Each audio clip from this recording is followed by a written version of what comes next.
नमस्कार, स्वागत है आपका इंडिया न्यूज़ इन खबर में और मैं हूं मनोज कुमार।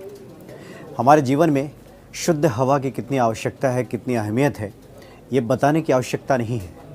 और भारत के संदर्भ में तो ये कहना बिल्कुल बेमानी होगा कि ऑक्सीजन की अहमियत भला हम नहीं समझते या फिर अहमियत क्या है ऑक्सीजन की, जबकि भारत के ज़्यादातर शहर प्रदूषित हो चुके हैं। वायु प्रदूषण हर शहर में दिखाई देता है और दिल्ली एनसीआर के तो कहने ही क्या।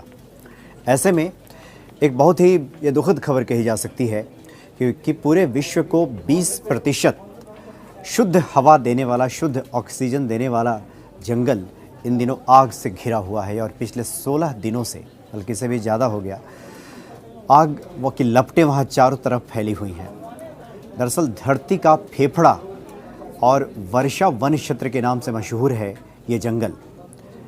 और ये ब्राज़ील का इलाका है।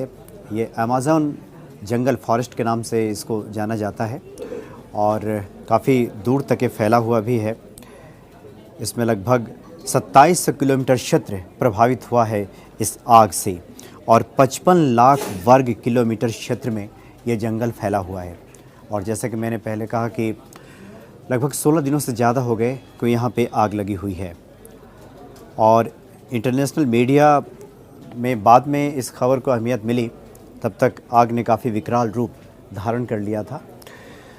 और 16,000 से ज़्यादा पेड़ पौधे की प्रजातियां यहाँ पे हैं जिन्हें नुकसान पहुँच रही है। 40,000 करोड़ पेड़ पौधे यहाँ पे हैं और 400 से ज़्यादा आदिवासी प्रजातियां इस वन क्षेत्र में निवास करती हैं। तो सभी इस जंगल की आग से प्रभावित हैं और अभी तक इस जंगल को बुझाने के लिए समुचित प्रयास होता दिख नहीं रहा है।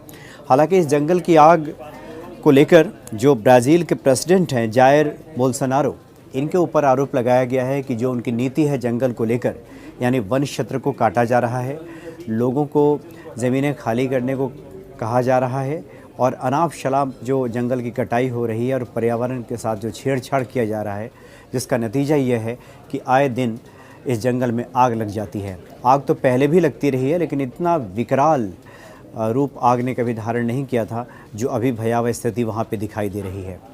तो पूरे विश्व के लिए चिंता का विषय है और लगभग हर देश के नेताओं ने इस पर अपना दुख प्रकट किया है और संभावना जताई है और मांग की है ब्राज़ील से, ब्राज़ीलियन गवर्नमेंट से, कि जल्द से जल्द इस आग पे काबू पाया जाए, क्योंकि 20% जो ऑक्सीजन की सप्लाई होती है इसी जंगल से होती है।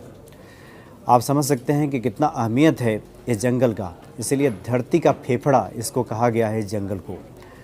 और काफ़ी दुखद है कि लगभग 3 सप्ताह होने को आए हैं लेकिन अभी तक आग बुझ नहीं पाई है। कुछ तस्वीरें हम आपको दिखा रहे हैं। तस्वीरों में आप देखेंगे कि कैसे आग की लपटों से घिरे हुए यहाँ के जो वन्य प्राणी है भागकर अपनी जान बचा रहे हैं, आग में झुलस रहे हैं। पेड़ पौधों को तो नुकसान हो ही रहा है। कुछ ऐसी वहाँ प्रजातियाँ हैं आदिवासियों की, जैसे कि मैंने पहले कहा 400 से ज़्यादा आदिवासियों की प्रजातियाँ हैं, वो भी इस आग के घेरे में हैं, लपेटे में हैं। कुछ ऐसी प्रजातियाँ हैं आदिवासियों की जिन्होंने जंगल के बाहर की दुनिया कभी देखी ही नहीं है, बाहर की दुनिया से उनका कोई नाता ही नहीं है, वो इस आग में घिरे हुए हैं। तो काफ़ी भयावह स्थिति कही जा सकती है इस अमेज़न जंगल की।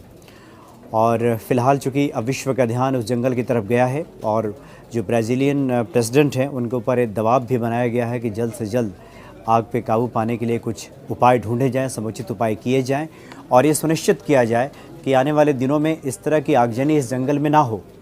चूँकि लगातार नुकसान पहुँचता है, वन्य जीवों को तो नुकसान पहुँचता ही है, वन्य क्षेत्र को नुकसान तो पहुँचता ही है, आम जीवन के लिए, मानवता के लिए भी इस जंगल में आग लगना खतरे की घंटी है। इस जंगल के आसपास का जो पूरा इलाका है, कुछ तस्वीरें देखिए, ये चारों तरफ धुएं के धुंध से घिरा हुआ है।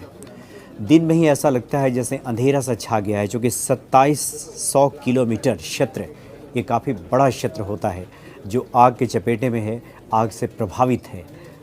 तो जल्द ही अगर इस आग पे काबू नहीं पाया गया तो काफ़ी भयावह स्थिति हो जाएगी और मानवता के लिए भी ये कहीं से अच्छी खबर नहीं कही जा सकती है, शुभ संकेत नहीं कहा जा सकता। क्योंकि जैसे जैसे सर्दियाँ आगे बढ़ेंगी वैसे वैसे वायु प्रदूषण का खतरा आगे बढ़ने लगता है और भारत भी इसके चपेटे में आ सकता है, ऐसा वैज्ञानिकों का कहना है।